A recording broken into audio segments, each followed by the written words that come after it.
It's time to jump into the Wayback Machine and go back to the 80s.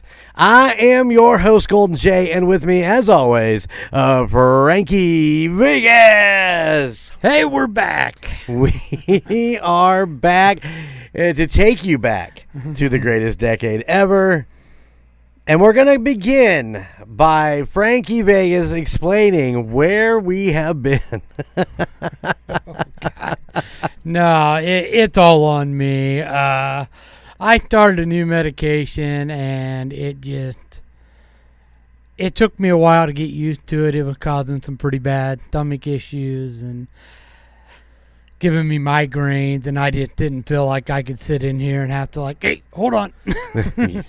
Listen, as J-Dub would say, just put a bucket with a bag in the corner. It's fine. But somebody has to dispose of that bag. Yeah. And I don't want that. No, but then, life happens. We were going to record last week, and, I tried, and Jeremy had plans, so. Yeah, it was like going to Wisconsin. Weird, I know, right? It was on my way to Wisconsin, and so it would have been a little more difficult. Just think, so finally we were able to get back, and hopefully we'll stay back on target and get through this whole Tom Hanks thing and quit getting messages from Lance. God damn it, Lance. What the hell? You know what's going on, but yet you continue to message every Thursday. No episode? Wow, man. Come on. That's okay. We'll all be sitting around waiting for the next episode of Puck Yeah. Yeah. Yeah. Nostalgia Tug. Yeah, where's the tug at, bro? New episode? Another Saturday with no tug?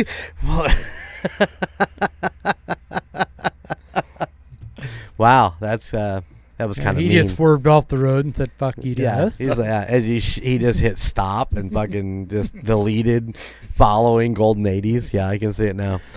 But yeah, if you know Wonder Bread, you can go check him out on Real Terror, which is also on the Golden Mojo Entertainment Network. Every Tuesday. Call it Terror Tuesday. Terror Tuesday. And he's got that new project. What is it? 3 Last Brain Cells, I believe. Something like that. Yeah. The name is fitting. Yeah, I think they overshot. I think. Is it really 3? Is it really 3 cells or maybe just 1? No. I don't know. But give it a listen. Give it a listen. Go check it out. Hopefully Brooke makes an appearance somewhere, and that'll make it all better. That would really, if you're going to listen to the Real Terror Network, Brooke should be on there. Just saying. I don't know that she could stand to be in the room with those guys. Yeah, she'd probably fucking grab her rolling pin and just start fucking bashing heads. Yeah. You're stupid, and you're stupid. I'm taking away some brain cells. Yeah. Brooke, be very careful. There's not many there to get rid of. They claim 3. Technically, we think there's 1. And they share it. They absolutely share it. Oh, that's kind of mean. Kind of mean, but kind of mean. That's all right. We had to get it out of our system. That's right. A while. That's right. Yeah. It's been way too long. Yeah. And it has been a while. We've been off the air for a month? Yeah, something like that. Seems like it. I think our last outing together was 80s night at the old Bourbon Street. Yeah. So I haven't talked about it. I didn't even really talk about it much on Two-Sop, I don't think. Yeah. But it was fun, the learning thing for me. Right. If we ever get the opportunity to do it again, I think I'll be better at it. I was just kind of learning and watching Golden J do a thing, and he's pretty good at the whole DJing. And this guy, I do okay DJing. Mm-hmm. I'm not shy about saying that I enjoy it to a certain extent. It's a lot of stress, and depending on what we're doing, like if you're doing a full wedding and you're doing ceremony and all that, it's very stressful. Oh yeah.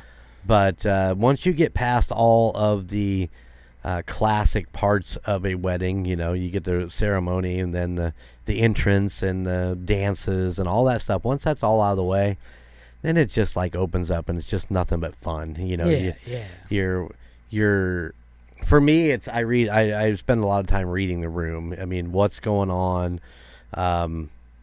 You know, if you got a lot of older couples that are just staring at you while you're playing Usher or you know, Sia or something like that, you know what they're thinking. Put on some Sinatra. Yeah, well, and I play Sinatra early on for like during the cocktail hour and the dinner hour. I've got a lot of Sinatra and older, you know, Natalie Cole and Nat King Cole and shit like that that just kind of plays in the background. And it makes for a nice little ambiance. It's not too loud. People, you know, you set it up so people can still have a conversation at a table without getting blown out. But yeah, when you got an older couple that's looking at you and you're fucking playing Usher or Sia or something like that, and they're just looking, it's like, okay, let's slow this down. And you bring out some slow song, whether it be fucking Ed Sheeran or maybe an old Sinatra or something like that. You just kind of feel the room throughout the whole thing. And then, of course, we're always set up to do requests, and sometimes those requests are what the real bangers are all about. And I spend a lot of time looking at Billboard charts and seeing what's new and what's going on. But, man, people will bring you some of the most bizarre shit, and then you play it, and you're like, holy fuck, I know this song. Like, hey, can you play something Crankshaft Glory? No. Who? I can play. The one I did in Wisconsin was for my late buddy Donnie's son, Darian. He got married the week before in Montana. And this fucking setting was gorgeous. Their backdrop was absolutely amazing. And then they had a reception for all of her family and some of his family who live up that way, like his grandma and his aunt and stuff like that. And they asked me if I'd come DJ, and I'm like, fuck yeah, I'll go to Wisconsin to DJ. Put that on my checklist. Ba-boom. There you go. So me and the rocker chick took off early Friday morning and drove up. Had a hotel room for the weekend and just checked out this little town called Wisconsin Rapids. And it's right on the Wisconsin River. And the venue was called Rooted in Red, and it's a cranberry farm. Have you ever seen a fucking cranberry field in person? I have not. On TV, but I've not ever seen one in person. Yeah, you've seen it for Ocean Spray, right? Where the guys stand out in the middle of the fucking thing and they're floating or whatever. They hadn't floated the cranberries yet. They don't do that till like October. Okay. But they do a thing up there where there's a few days, like maybe 2 to 3 days, where they offer this. You can go up there and go out into the cranberry fields with them and walk through them in waders and shit like that. So the rocker chick is fucking all about it. She wants to do that. So we're going to have to head back up there. The owners were amazing. We talked to them for a while. They were great. And they talked about different avenues of cranberries and that they sell primarily to Ocean Spray. And I'm like, damn, that's pretty fucking cool. No shit. And then we got into the party. And there wasn't a ceremony because they did it in Montana. Yeah. So all I had to do was... do the entrance as they made their way into the reception party, and throw on some fucking dinner music, cocktail music, and then when the time was right, they did a little announcement, and Darian did, and then I started releasing tables, and I'm releasing tables, and it's a very small. It's not a big venue. And there was probably 100 people in this little bitty venue. All the tables were full. And the area where the buffet was at was real small. And I'm trying to release tables, and I'm trying to get a couple of the bigger ones so that they can kind of filter through quickly. But they always seem to fucking take their time. It's like, just get your goddamn food and fucking move on. No shit. And I look over, and I see this guy stand up and goes, well, then we'll just go. And he stands up and walks over to the buffet line, and I don't have a problem with that. I mean, I've seen it 100 times. People sneak into they were like, fuck it, we're not going to wait to him to release our table. And I look up and I realize that is the bride's mom's table. And I felt like such a fucking ass. And they went out and got in line. I didn't say anything. And I went and found Darian and Nikki, and I was like, listen, I apologize. I said, I didn't realize that's where your mom was at. And I feel terrible. They should have been one or two, first or second table to be released to the buffet. I mean, it's just the way it is. Usually family is first. And she looked at me and she goes, it's okay. We didn't tell you, we should have thought of this prior to. Tables weren't numbered, it was kind of a set wherever you want to set type thing. And she goes, just don't worry about it. And I'm like, okay. But I ran into her mom then about 5-10 minutes later, and I was like, listen, I am so sorry. And she looked at me with a big smile. She goes, no, it's fine. There's a lot of people and a lot of tables here. It's fine. Don't worry about it. And I'm like, okay. All right. I'm not gonna lose sleep over this one then tonight. I just don't. Those are the important things when you're DJing, is you gotta know. Some people would have lost their shit. They would have. Yeah. Yeah. And rightfully so. Yeah. I mean, 100%, because I, from my understanding, her family kind of flipped the bill for this particular, outing. This was their put together because it was a lot of their family and friends that were there. And I would have not been upset had she been like, you fucking suck as a DJ. I know. That's like, but you man up, you apologize, you seen your mistake, and they were happy, they were eating, so it's all good. But nobody was upset with me. And then of course all the older folks kind of filtered out. There was some, the first hour of the actual reception was kind of a little slow, but man, those guys hit it, and we just had a blast for 4 hours after that, and just tore it up and danced. They danced the rest of the night. And I always end with one slow song at the end of the night. It's one of my favorites, and you can come at me if you want to. I don't care. It's a Harry Styles song. It's called "The Sign of the Times," and it's one of my favorite fucking songs. And 5 or 6 years ago, I was doing a wedding, and the bride and groom were the only ones left in the venue. And I mean, I was slated for a certain time. I always try to work my full time if I can, unless I'm told to go home, But you're paying me to be there between such and such, and I was fulfilling my obligation, and it was just the two of them. And I was like, oh well, let's finish with this one. It's a new one that I just heard or whatever, and it was just the two of them. We were out at Tippy Creek Winery underneath one of the corn crib gazebos that they have. Everything, all my lights were hitting. It looked amazing.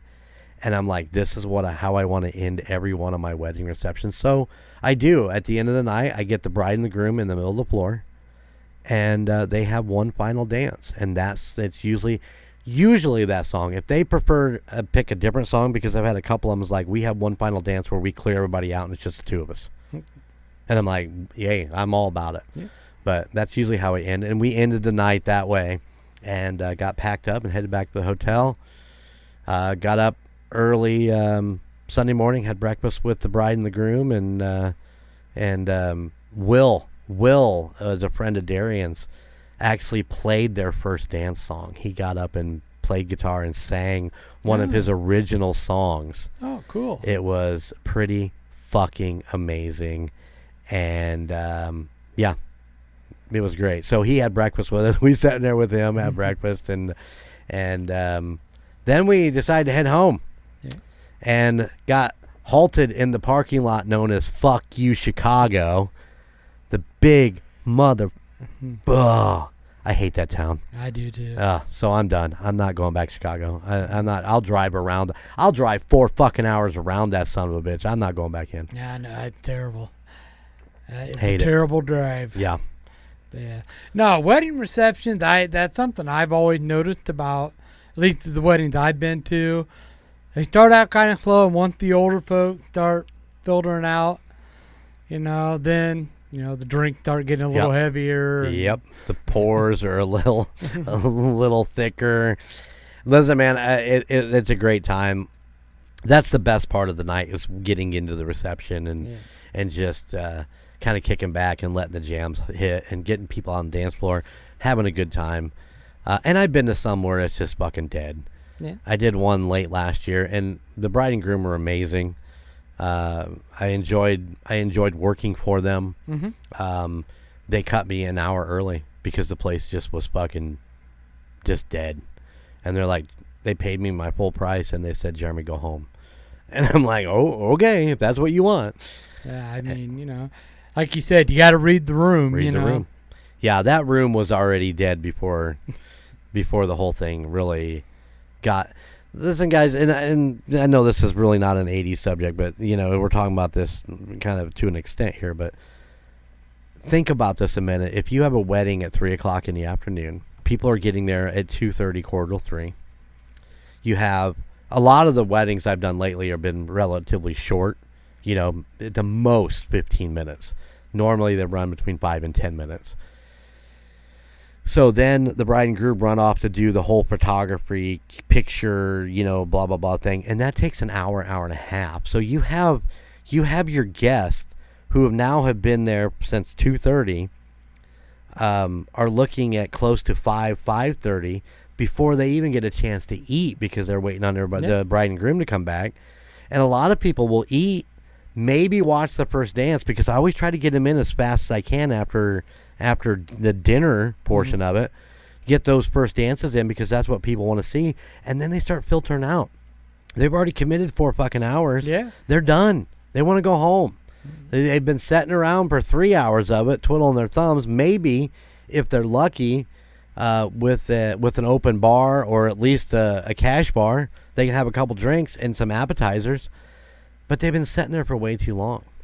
And I don't understand the traditional idea of doing the wedding photos, the group photos and all that shit after the ceremony. I mean, you would think that they would cut loose, go take a few minutes to kind of catch themselves, come back in for the reception, have dinner, have the party, but do all the photos prior to the ceremony. You got pretty much all morning. So, yeah. Well, I think if you go traditionally, I know it's not 80s, but I'm sorry. But traditionally, a lot of times the groom's not supposed to see the bride before the wedding. True. So they really can't do their pictures. Yeah, but now they're doing first looks, and they're doing they're reading their vows to each other prior to the ceremony. I seen that in the last couple. Okay. The one that we did in Bloomington was really cool, because he didn't look at her. He actually had his back to a tree, and she come up, and they held hands while they read each other's vows, and they never looked at each other. Oh, wow. I watched the whole thing from afar. Yeah. And, I mean, I got goosebumps and a little teary-eyed, and I don't even know what the fuck they said. But I was like, that's pretty cool. But they're doing a lot more things prior to. The tradition of not seeing the bride before the wedding, for the most part, not in all cases, but for the most part, has went out the window. But yeah, that one there, she had a special recording for him that I played. She'd sent it to me before. So the whole bridal party comes out, and they close the doors to the barn, and I hit play, and it's a message from her to him, played over the fucking PA system. Oh, wow. And, I mean, he went down. And this guy was awesome. Don't get me wrong. The groom was amazing. We had a blast with him. He was a really cool guy. But, man, it hit. And he leaned over, tears streaming down his face at this message. And then she said something like, well, this is your last chance to bail. And I hope you're still there when the doors open. And we went right into her song, and they fucking pulled those doors open. It was just, I mean, it gives me goosebumps just thinking about it. How cool it was. But yeah, that sounds cool. Chico was videoing that whole thing, so hopefully he got, and I know he got all of it, because I helped him set up cameras. He had like fucking 4 fucking cameras running at all times. But yeah, you see different things go traditionally out the window. New traditions are coming in. Yeah. It's just kind of crazy that way, but I love it. I love when they come up with new ideas. Yeah. one of the things that the Wisconsin thing is they had little fucking pieces of paper with a QR code, and it's called a point of view camera. So you click on the QR, gives you an app to take pictures, and they upload to a spot for the bride and groom to get. Oh, okay. And I looked at Darian, and I said, This is pretty cool, but you want to hear something that fucking pisses me off? And he's like, "What that?" I go, 8 years ago I had this idea, but I couldn't find anybody to fucking code for me to write the fucking app to do that with. And he's like, $1 million idea. I said it was until somebody else came up with it. Yep. Son of a bitch. God damn it. Here I am just doing podcasts now. So. You know. All right. How about a word from Perfectly Picked Games? Yeah.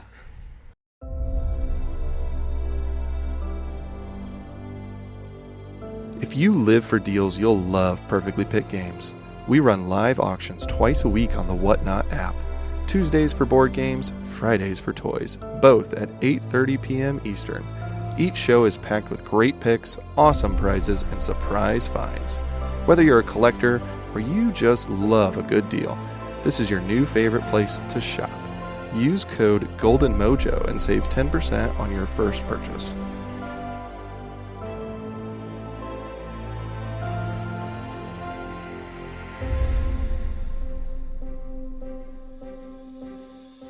And that was Perfectly Picked Games. Go check them out on the Whatnot app and at perfectlypickedgames.com. Yeah. All right, Frankie, we are continuing our talk of wedding reception. No, I'm just fucking kidding. Sorry, we had like 20 fucking minutes. Wedding receptions. Yeah, 80s wedding receptions. That was the traditional that nobody's seen shit before. You just fucking hung out in the back and hope for the best that your bride would show up. Or groom. Yeah, but mostly it was we were hoping the bride showed up, you know. But anyway, we're going to continue with the Tom Hanks series. Now, about a month ago, we brought you 2 episodes of his TV career. Yeah. Kind of ran through it. I mean, it wasn't a ton. But now we're going to get into his movie career, which is way more extensive. Yeah. And starting off today, because we're going to bring you two movies per episode. And let me tell you guys, as hard as it was to find the shit that he was on TV streaming, it was just as hard to find some of these fucking movies. Oh, yeah. Especially these old ones. But this first one was relatively easy to find. Yeah. I can't remember if it was Disney Plus or Paramount Plus. I had it on Disney. So. Okay. All right. I couldn't remember which one it was. But so this 1984 American romantic fantasy comedy film directed by none other than Opie himself, Ron Howard, from a screenplay by Lowell Gans, Babaloo Mandel. Really, that's her name. I wonder if that's any relation to Barbara Mandel. No idea. We can look at that here in a second. And Bruce J. Fryman is a story of a guy who falls in love with a fish. Just that simple. I mean, not much more to it than that. In this first fucking episode, we are going to talk about Splash. Yeah. What was your opinion of this movie? I hope I never have to fucking watch this movie again. Yeah, I mean, it was okay. I mean, I'm with you on that. I'll probably never watch it again. But nope. It was okay to watch it once. I mean, or again. I mean, I've seen it before, but I thought, me personally, Tom Hanks was good in this movie, but I thought, and this is my opinion, and Golden J is going to disagree with me. I am. I thought John Candy he made this movie. I thought he was hilarious, but that's my opinion. Golden J will tell you something different. But listen, I love John Candy. Yeah. I mean, I have no disrespect for John Candy whatsoever, as a person especially. And we did an episode of, way back on John. This movie was, I mean, his acting for it was probably spot on, but it was the worst written fucking character I think I've ever seen. and it just was so, just that, let's get laid type thing. I'm a fat fucking drunk who just wants pussy all the time, and got my letter in penthouse. Exactly. I mean,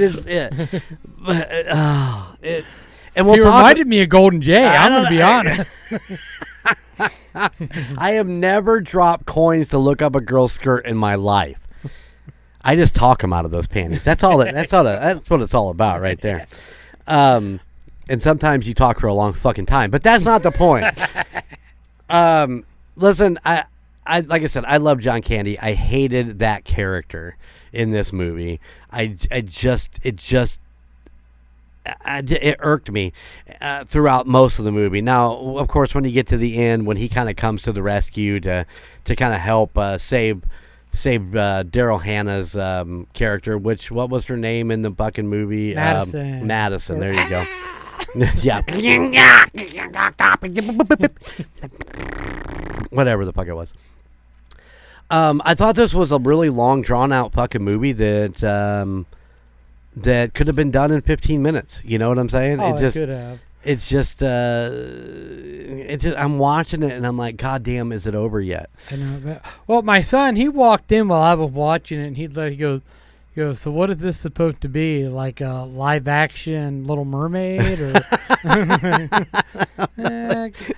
I wouldn't imagine. Maybe the idea came from the book, but I don't know. How old is the Little Mermaid book? Oh, I'm not sure. I don't have an answer for you there, but no. So you get this character played by Tom Hanks of Alan Brewer, and did his girlfriend just dump him or something? I'm trying to remember. It's been a couple weeks since I watched it. Did he get dumped at a wedding or something like that? It was something like that. But when he was a kid, he got thrown over the boat. He jumped. Oh, that's right, because he was like, "There's something in there I want." Yeah. And so he jumps off the boat tour on Cape Cod and runs into the young Madison, at the same age when they're, 8, I think is what it was. And then he gets pulled out of the water, pulled to safety. But he's always had that underlying, there's something out there that I want type thing. And he ends up running into her on the beach or something. I'm trying to, like I said, it's been a couple weeks since I watched it, since we hadn't been here. I think he got knocked out. I can't remember what. Oh, yeah, he was on that boat with Eugene Levy. Yeah. No, was it you? No, Eugene was out doing his thing because he was hunting for something. Well, I thought that's who he was with, though. No, he was in that little fucking little fish boat. The little bitty boat, all right. And then something happens, and the engine stops, and the guy who was taking him somewhere fucking jumps off to swim, and then he fucking tries to start it, and it starts up, and he falls out, and the boat hits him when he comes back around, and Madison saves him again and takes him to the shore. Because when she touches him, he can breathe underwater. Yeah, what the fuck is up with that? Movie magic. I don't get it. Is that how it works? Apparently. Now, I don't really know the lore of mermaids all that well. You would think I would know more about it, but I have not studied mermaids, so. Oh, the next episode of Tucson, the mermaids. No, your next episode for me is the Elevator Game Part 2. Yeah. Yeah. I'm really kind of diving into urban legends, but that's a whole other thing. So basically, he realizes that she's out there because she saves him, and then she gets back in the water and swims away, right? I mean, if I remember correctly. Yeah, something like that, because she won't talk. At this time, she doesn't talk. Right. And so he's like, who'd you name? Can I get your number? Blah, blah, blah. And all this, because she pulled him up on the beach or whatever, and she jumped in the water, swims off, and he just basically thinks it's another woman who dumped him, Right. And then he ended up dropping his wallet, I think, while he was in that whole situation. Yeah, when he got knocked out. Yeah, and then he goes back. Him and John Candy, which is John Candy his brother? Yeah, it's his brother. They run a fruit a fruit distribution company or whatever. Is it fruits and vegetables, I think, or whatever? Something like that. But anyways, so he gets back, and then all of a sudden, Daryl Hannah shows up naked at the Statue of Liberty. Yeah, she went and got something from an old shipwreck, a map or something to know how to get to New York City. And so she showed up on Ellis Island and completely naked. Butt fucking naked. Everybody taking pictures with her. I would have. Oh, absolutely. Daryl Hannah in the fucking 80s? Hell yeah. Hell yeah. I'm going to need a moment. Hold on. So anyways, yeah. She's got his wallet, so they call him, and he goes and gets her, and they just end up fucking right away. I mean, it's just... Yeah. Yeah, see, I would have been questioning that shit. You know, somebody called me from a jail saying, yeah, we got this girl, and she says she's with you. And he goes running out that Oh, day, yeah. huh? And I would have been like, yeah, I don't know what the fuck you're talking about. I mean, did they tell... I don't remember them saying that she was naked on Ellis Island, though, right? I mean, if somebody told me that a naked woman showed up and she said she was with me, I mean, I'm going to go running. That's what I'm getting at. Rocker chick would beat your ass. Maybe it's her. Okay, maybe. Or maybe not. Listen, for the sake of this story and my marriage and my sanity, it's just her. It was her, okay. What if it was J-Dub? I'll call Sean. It's fine. I'll call Sean. It's fine. He'll go get her. It's like, hey, you know, J-Dub's naked on Ellis Island. Go get her. We all know people to fuck around and find out. Yeah, I don't know. Right. We all know Frankie. He'd have taken the fucking first flight to New York. We all know how that works out. Yeah. I'll get her. Red Eye. Sean, you go to work. It'll be fine. I'll get her. I drove all night. God damn it. Oh. Yeah, but anyway. So yeah, then it's just a whirl, you know, a love story whirlwind. You know, at that point, he's head over heels. I mean, she's come back to him, but she's on a time limit. If I remember right. I didn't get that because I don't think they really ever said why was she on right. 6 days. Yeah. And she was, because she learned to talk by watching TV. Yeah, which is always funny. It's like, you couldn't talk this morning. No, I learned from TV. Oh, wonderful. Very smart. You learn that fast. I mean, yeah, absolutely. Absolutely. You know. But yeah, so she was learning all this stuff, and dude must have a shit ton of money because she was just out spending his money just left and right. Well, I mean, he has his own business. It's fine. Well, yeah. It's fine. It's fine. You got your own business too, but yeah, and I still Rocker Chick don't have an endless credit card. Some days it feels like it. Let me tell you. So yeah, I mean, it's a whirlwind love story, and then of course you bring in Eugene Levy, who plays a guy that is just trying to kind of make his way in the world, so to speak, make a name for himself. He's science, and and he had seen Madison swimming after she had rescued. Right.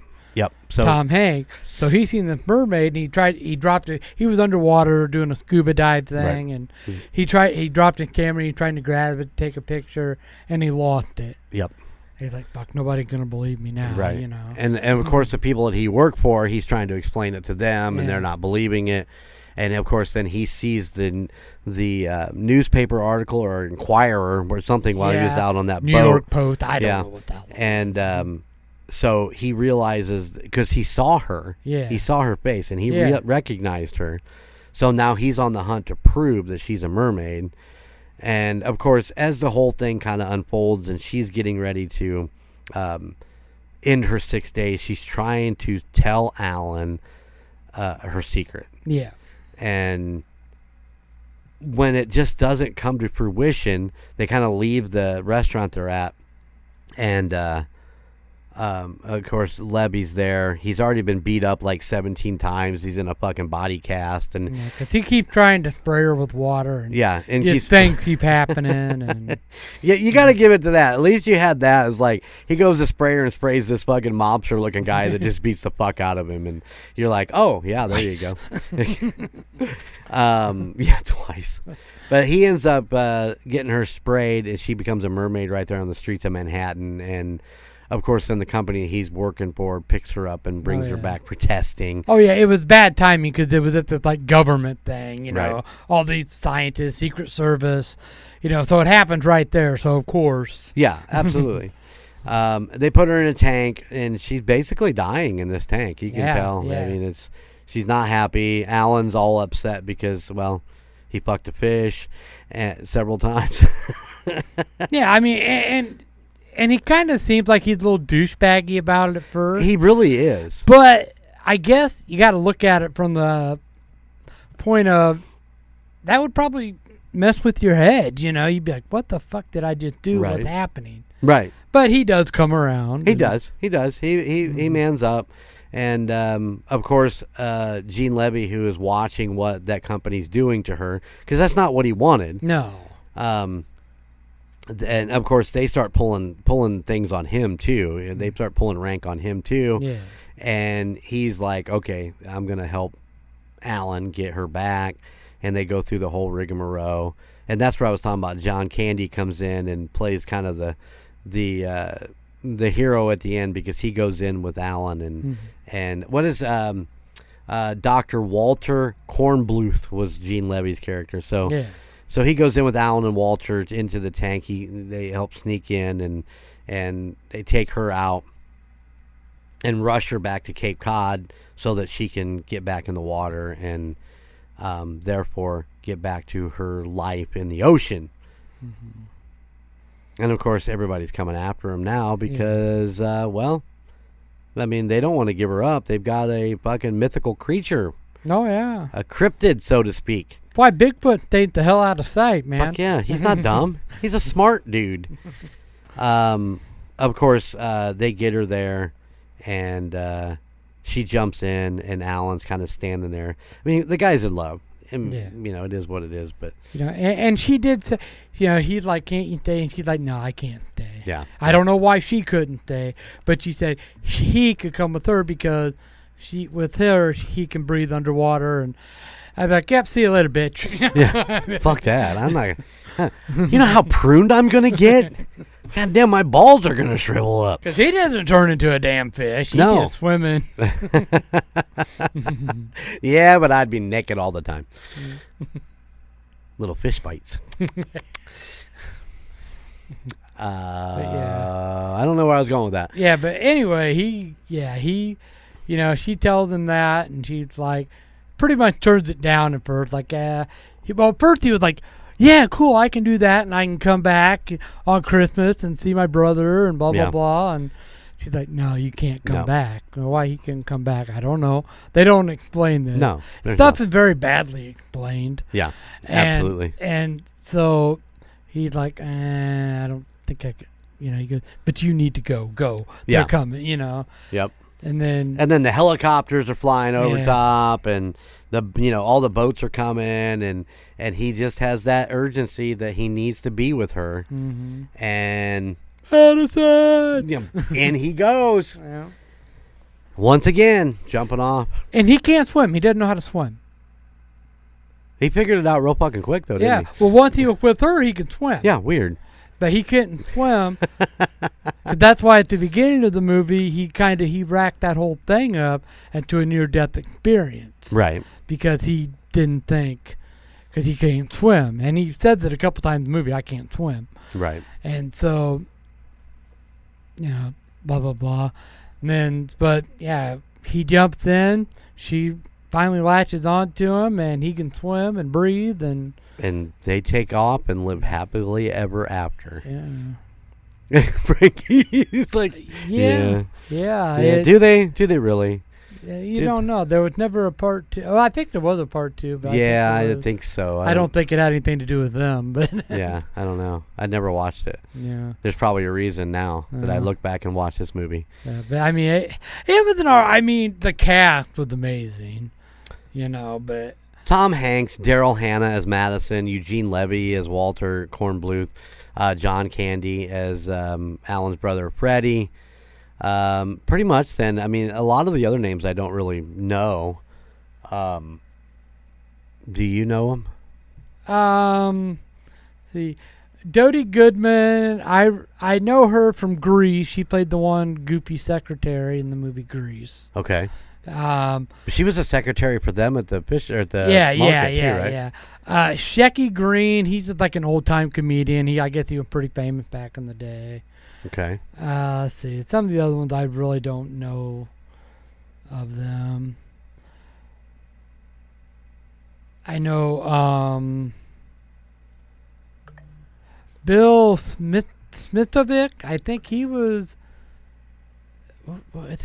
in something that was on. Yeah, he's in Splash.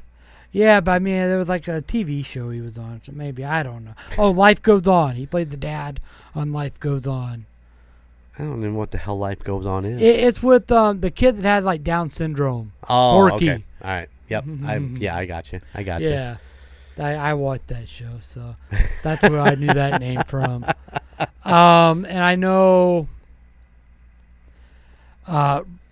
Rance Howard and Clint Howard. With Rance is Ron Howard's brother, and Rance is his dad, and Clint is his brother. Okay. They both had like little small parts. In the movie. Yeah. Okay.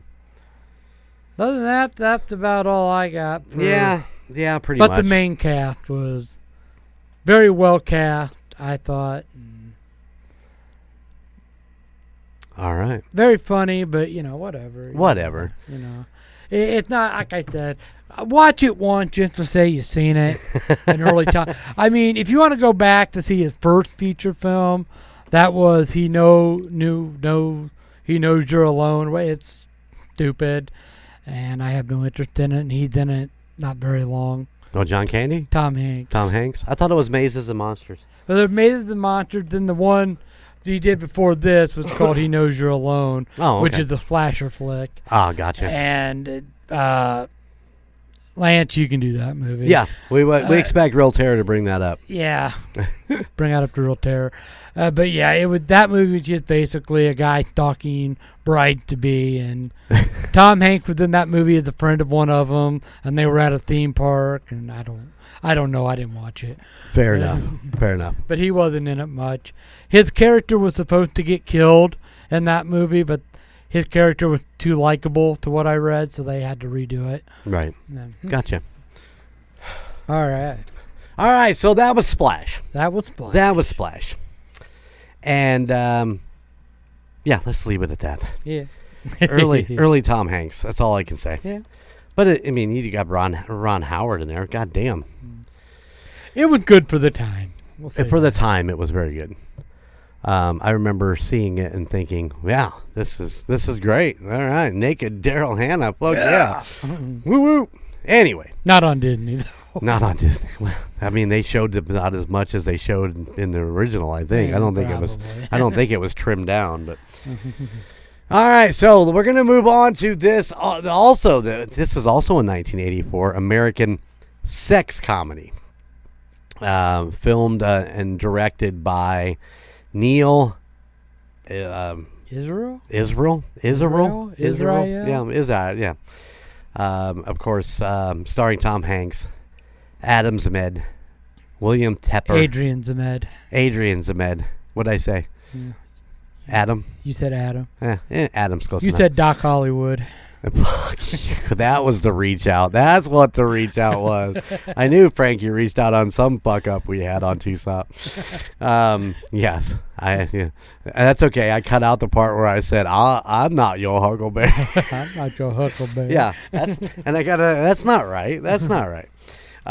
Yeah. Hey, guess what? Golden J is only human and makes a lot of mistakes. Listen, we're going to get into this 1984 movie called Bachelor Party. Bachelor Party. All right, Frankie, take it away. Yeah, I wish I would have seen this one because I watched the because I don't have all the good stuff like Golden J does, and he can get these movies.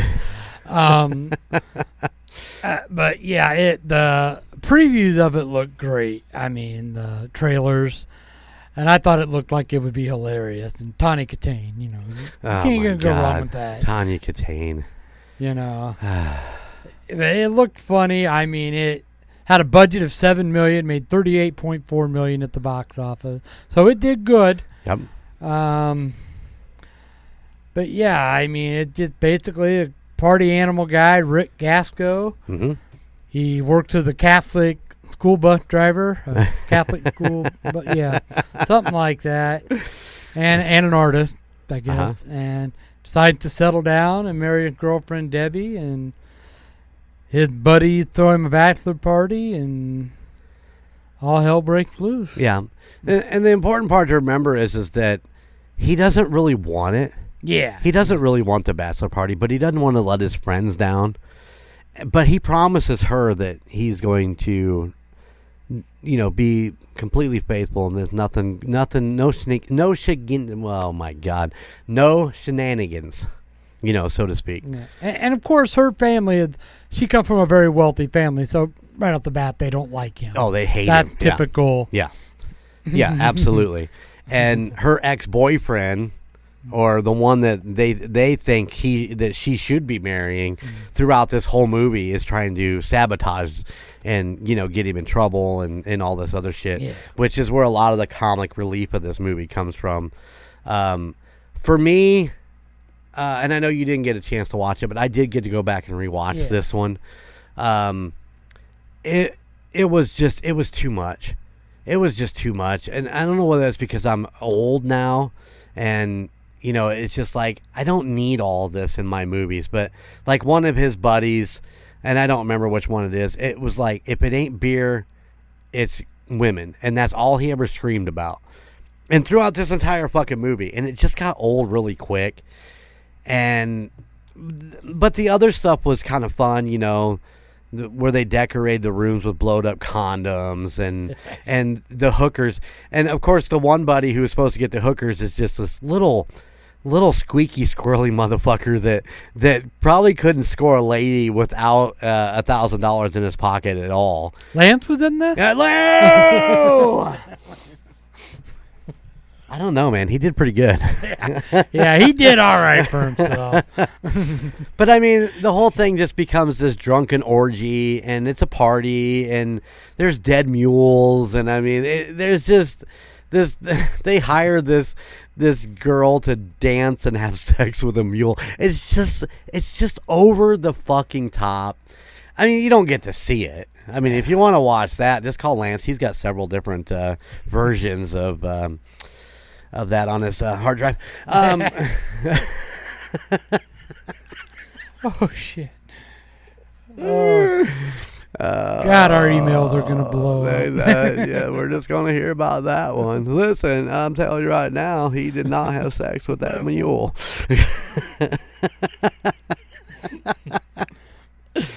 Yeah, keep those IMs coming there, Wonder Bread.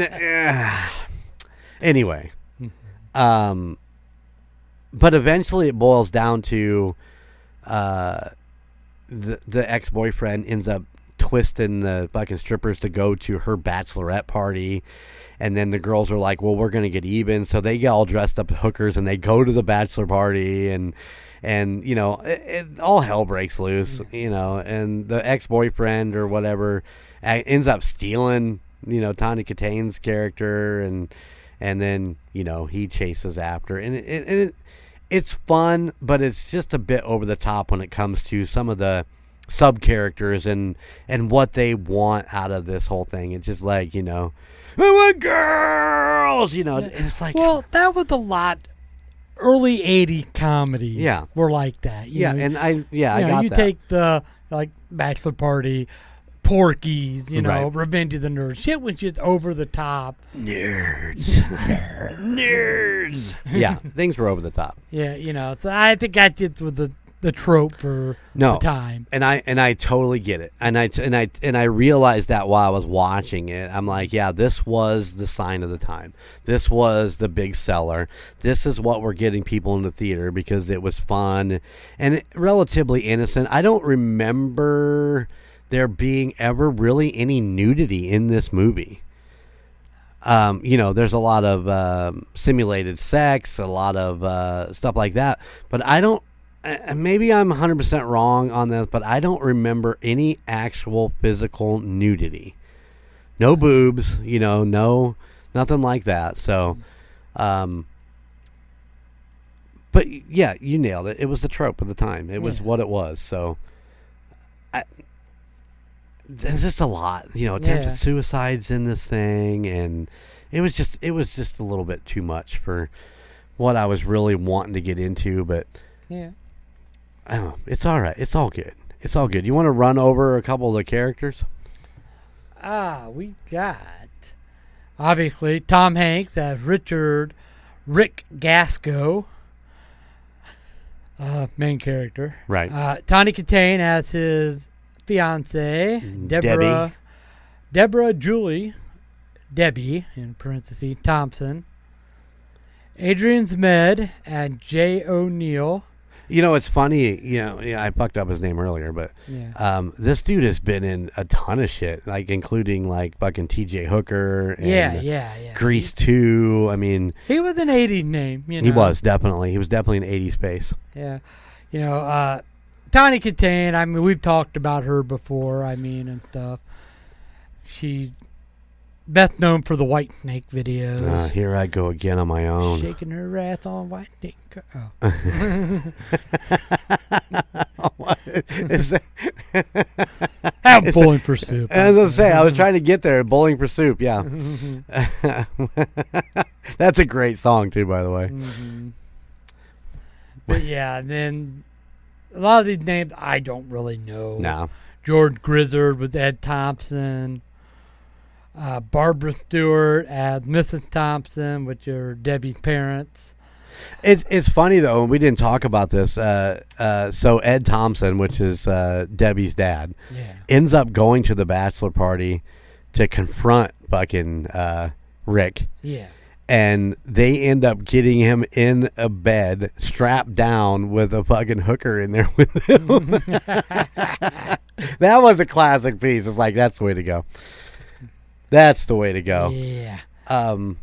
You probably know Wendy Jo Serber. Yeah, she was Michael J. Fox's sister, and was she Back to the Future? Back to the Future. Yep, and she also. Oh, go ahead. Bosom Buddies, the Buddies. TV show Bosom Buddies with Tom Hanks. She was in that. So, her face is known. Her name is not. I think if you see her, you know who she is. You're like, oh yeah, I know her, and then you don't know her name. Private Benjamin was another one. Deborah Harmon, she was in a show called Just the 10 of Us, which was a spin-off of Growing Pains, played one of the daughters. I'm looking to see if her daughter was Angie Harmon, but I don't see it. No, I think they're probably around the same age, I would imagine. You think Angie Harmon and Deborah Harmon are the same age? Probably. Well, Deborah Harmon, she was born in 1951. But Angie Harmon? I'm going to look that up while you go through the rest of these names. Okay. Or maybe Deborah was the mom in, I don't know. But anyway. Yeah, let's see, who else? Any other names jumping out at me? Angie Harmon was born in 1972. She's the same age as us. Oh, okay. Or me. She's a little younger than you. Yeah, she's Do you know who Angie Harmon is? Yeah, she married Mark Harmon, wasn't she? No. No, that's not. Who the hell was married to Mark Harmon? I don't fucking know. I thought it was Angie Harmon. No, I don't know. I'll look. Angie Harmon played Roselle. I always fuck up her name. Rizzoli in Isles. She played Rizzoli. She's the super, super hot, dark-haired god. I might even It would be bad. Anyway, but yeah, I know she's not related to Mark Harmon because. Oh no, she's married to Jason Sehorn. I knew that name. See? Oh, look at you! Look at you! And of course, Deborah Harmon is not related to actor Mark Harmon, No. nor his family. I guess. Come on, Frankie. All right, moving on. Okay, but yeah. But yeah, none of these other names are popping out at me as anything. So. They were they were all just having a good time. That's all that really matters. I mean, really. Yeah. Yeah, none of them I look at, know any of them. So anyways, guys, there you go. Bachelor Party might be a fun one to go back and rewatch. It is a little over the top if that's something you want to know going into it. It is a sex comedy. I mean, it says it right in the fucking thing. It is a sex comedy from 1984. So I don't know that you ain't gonna want to watch it with the kids. There'd be too much to explain. No. I will hit on one other thing though. That in my notes. He's got notes. Yeah, there were 3 other actors that were actually considered for the part of the Tom Hanks' part. Okay, and that one Jim Carrey. Ugh. Tim Harmon. Tim Harmon. Tim Harmon. No, that's the owner of my place of work. Tim Robbins. Oh, listen to you plugging. Yeah. Tim Robbins. Okay. And Howie Mandel. They were all considered for the role of Rick. I Rick might be able to see Tim Robbins in that role. Might. But the other two, no way. Jim Carrey just for his over the top. Right. If that's what they're looking for. Right. Then. But the way they did it, yes, Howie Mandel would be the next. I just don't see it. I can't see. I mean, we're talking. I don't know. Maybe. Tim Robbins, I don't know that I see him as. All right. Anything. Not that he's a fine actor, but... And listen to him. He's backtracking there, guys. He's backtracking. It's fine, Frankie. It's fine. It's fine. It's fine. But yeah, that was my little fun note on that. That's my a good note. Trivia. It's a good note. It's a good note that he should have brought to trivia at fucking Bourbon Pizza.